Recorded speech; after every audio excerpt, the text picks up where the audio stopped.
il faut ñu jéem ut liggéeyukaay yoo xam ne xaalis dina génn pour Jamhiyatul Ansaaru Din lu ñu mënti jaay mën nañ koo jaay jaay defar ay photo baay defaraat ko jaay ko defar nangam ak nangam ak nangam ñii dem ci marché bi di jaay lu nekk rek ñu dugg ci turu Ansaaru Din pour am xaalis ci turu Ansaaru Din yal na yàlla dimbale leen ci yal na yàlla taxawal yal na yàlla taalibe yëpp ñu ngi leen di woo ci loolu nañ jéem a góorgóorlu ci turu Ansaaru Din ndax ñu amal Ansaaru Din budget boo xam ne luñ bëgg a def ci dëkk bi duñ ci xaarati xalifa bi waaye Ansaaru Din mooy jël décision dañoo war a yokk jumaa ji xalifa loo ci xam ñu ne d'accord na loolu li ma ci xam du d'accord na dañoo bëgg a yokk mahad bi dañoo bëgg a tabax université bi loolu yëpp lu ma nekk la yal nañu yàlla dimbale ñun ñëpp ba ñu amal rek mu ndaw xeer jërëjëf alhamdulilah gannaaw sant yàlla julli ci yonent bi alayhi salaatu wasalaam ñi gërëm suñu sëriñ Mawlana Cheikh al-Islam Alaaji Ibrahima Niass si buntu xalifaam bu tedd bi xaadimul ummati Cheikh Mouhamadul Mahi Cheikh Ibrahima Niass suñu jotaay tey li ko waral leen rek la woon ay lël yu jëmit Ansaaru Din organisé woon ak topp mi ci Sénégal yëpp nga xam ne noonu laa ko mën a tuddee mooy fépp foo dem ci Sénégal rek am na kuréel bi ñu ko représenté woon ci jotaay tey bi mën naa ko tuddee dañu nekkoon ci séminaire de formation yoo xam ne ci plateforme yu bees yi Ansaaru Din bëgg a jugin bu bees indi ci lañ doon tàggat ñi nga xam ne ñoo ko war a tasaare mu daj àddina yëpp dem fu toppam Mawlana Cheikh Ibrahima Niass mi nekk lël boobu nag lañ doon def tey depuis 9h ñu ngi këri gan ñu ngi pare ay 18h mooy yooyu pare nañ nag plateforme boobu ñu doon defar nag nga xam ne taalibe Baay yëpp lay wax ak ci àddina ak fu ñu mën a nekk ñu ne pour def lancement bi nañ dem ci ki nga xam ne tey ci tey suñ doon joxe première taalibe dañuy wax ne mooy première taalibe bi mooy xalifa bi sa xaadimul ummati nga xam ne moom loolu la wooyee boppam noonu la wane ñu dem présenté ko plateforme bi mu ne lii moom kenn du ko ci njëkk a dugg gis ngeen formalité yi ni ñu ko defee comme ni ko taalibe bu nekk di defee pour simplement noonu la ko defee dugg inscrire remplir formulaire bi mu àgg ci cotiser mu cotiser ci propre moyen propre fond nekk cotisation annuelle mu ngi noonu ba pare ne moytu ngant taalibe wax jooju nag jeex na ñun dañu jàpp ne ñun fi mu nekk dogal boobu romb na suñ niveau parce que ku mag ki chef suprême bi moo ne may ci ndigal kenn ñàkk see dugg te oo na ci taalibe yëpp te jiitu na ci def ci daram li ci tegu mooy fi ngeen ñu mujjee gis nii mooy ci secrétaire général international bi nga xam ne tey ci tey moo amee Ansaaru Din international bi te mooy feggoo ak xalifa bi ci liggéeyi xadara bi gis ngeen liñ moo ci tegu moom Cheikh Mouhamadul Amin di baaba gis ngeen moom it mu def même forme bi formalité adhéré cotisé annuel donc tey ci tey nañu jàpp ne toppam Baay mi buntu ubbeeku na bu taalibe di wane boppam ne taalibe la ci mbir mi loolu nag suñ ko présenté ba pare daf ay jaadu nag ñu gërëm équipe bi ci suñ gannaaw nga xam ne ñooy techniciens yi doon liggéey ci créer plateforme bi nga xam ne volontairement lañ ko def ñun xam nañ suñ ko doon jënd xëy na suñ ko buggee danañ dox lu yàgg pour am moyen suñ propre moyen yu ko defar mais ay taalibe ci suñ biir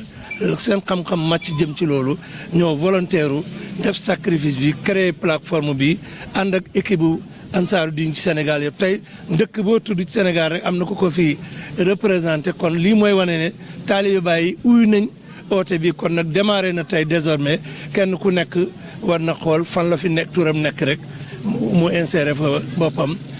def cotisation annuelle bëgg nañ balaa moo yàgg projet yooyu sëriñ bi tudd dégg ngeen mu ne Ansaaru Din war naa mën a taxaw ne maay yokk jumaa ji maay yokk école bi maay defal Medina nangam te loolu mooy dëgg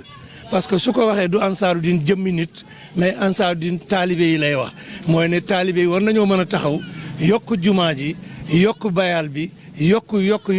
ba fu dëkk di àgg taalibe yi yóbbu fa dëkk bi loolu la sëriñ bi di wax maa ngi wax au nom de Ansaaru Din ci njiital ñii may liggéey ñëpp ne taalibe amul ngan te désormais tey képp ku mën a dugg ci application bi rek war naa rëj loo buuxante ak ñaar ñi duggagum fi mu ne ci àddina ñaari nit a duggagum ci plateforme bi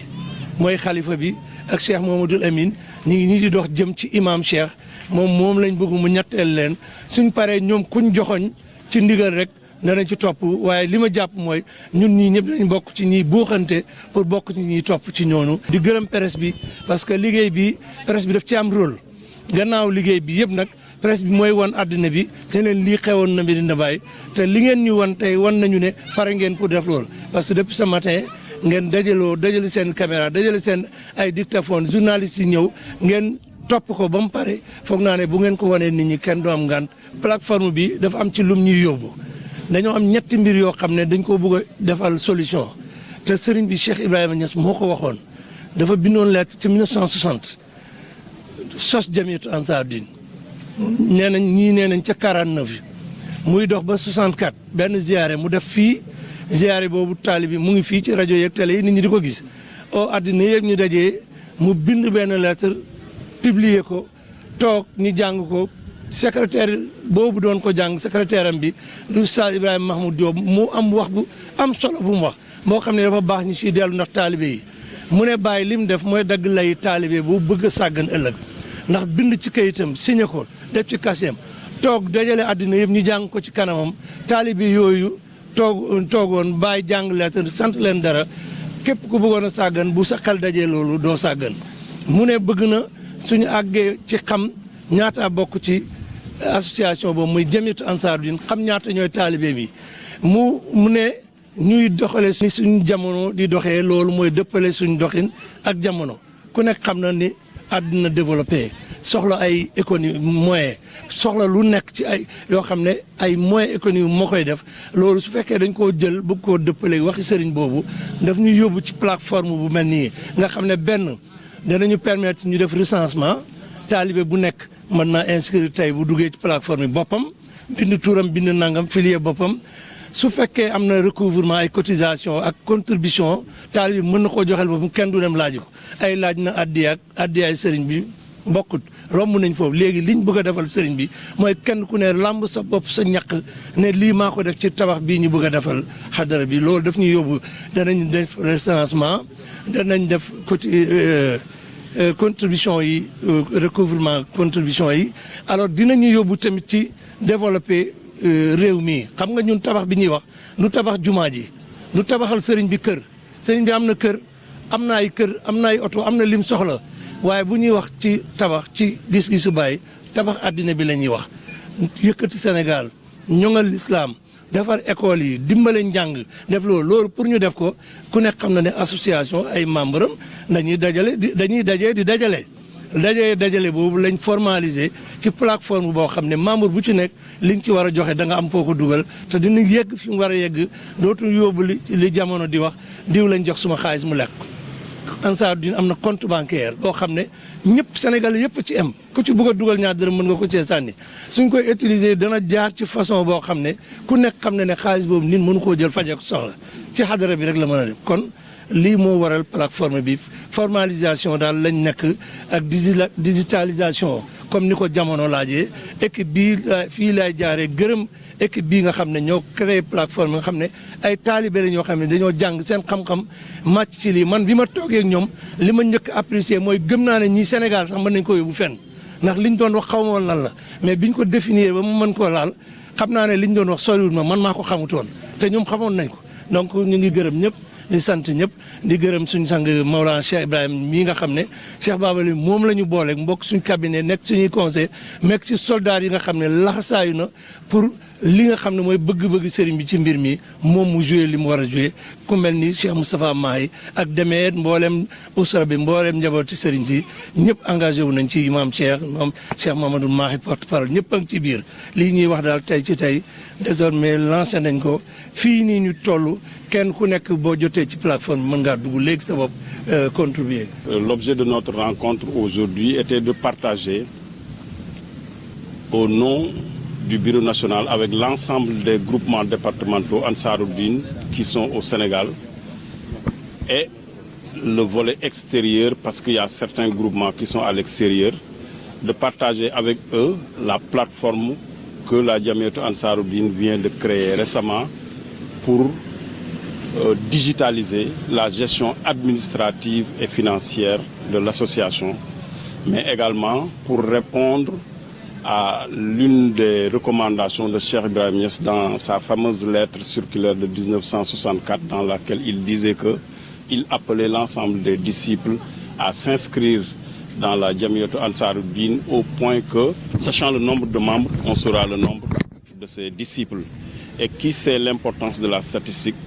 doit savoir que cette phrase est très courte, mais pleine d'enseignements et lourde d'idées et de richesses qu'on devrait pouvoir exploiter pour la bonne marche de l'association. Donc, avec le président national Seydina Aliou Cissé Niang, l'équipe technique, l'agence numérique qu'il a créée, a mis en place une plateforme de gestion de l'association, une plateforme de gestion numérique qu'on a partagée aujourd'hui, comme je le disais tantôt, avec l'ensemble des groupements départementaux. Chaque groupement des 30 départements du Sénégal, parmi les 46, a envoyé ici un membre. On les a tous initiés à l'utilisation de cette application. Alors, comme dès lundi, normalement, le travail doit démarrer au niveau de ces départements, on a jugé nécessaire de commencer par le commencement, c'est-à-dire de commencer par enregistrer le Khalif Khadimoul Ummati, Cheikh Mouhamadoul Mahi Ibrahim Niass, ainsi que son frère et représentant à Dakar, Cheikh Mouhamadoul Amin Ibrahim Niass, au point que tous ces représentants des départements-là, au retour dans leur lieu de résidence respectif, pourront démarrer le travail au point que quiconque se connecte à l'adresse https://jamiatouansaroudine.com saura actuellement le nombre de disciples qui s'est inscrit dans cette association comme membre. Et je pense que nous prions Allah subhanahu wa ta'ala pour que d'ici quelques mois, que tout le monde puisse s'inscrire dans cette application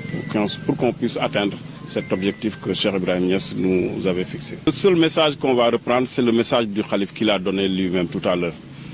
Le message le plus expressif, c'est le fait qu'il s'inscrive d'abord en premier. Ça, on ne peut pas être plus éloquent que ça.